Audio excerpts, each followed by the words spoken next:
কবি জগন্নাথ চক্রবর্তীর কবিতা সরলরেখার জন্য।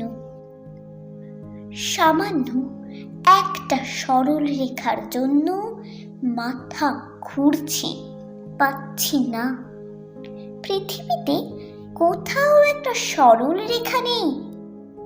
আকাশ অপরাজিতা নীল কিন্তু গোলাকার, দিগন্ত চক্রবিনিক্রম, নদী আঁকা বাঁকা, পাহাড় এবড়ো খেবড়ো, হ্রদ চ্যাপ্টা, উপকূল বুকে হাঁটা সরীসৃপের মতো খাঁজ কাটা, কুকুরের লেজ কুণ্ডলি, হরিণের শিং ঝাঁকড়া, গরুর খুর দ্বিধা, আর গ্র্যান্ড ট্যাঙ্ক রোড উধাও।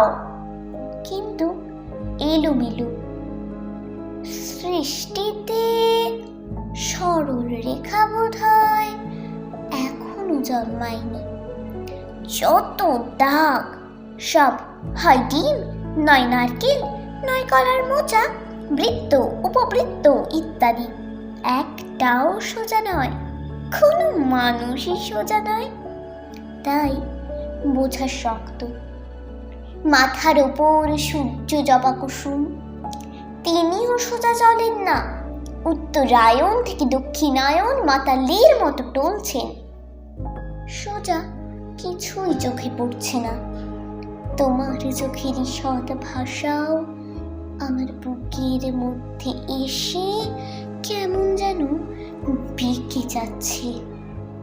আর আমার সোজা ইচ্ছেটাও তোমার দ্বিধার মধ্যে কেবলই কৌণিক।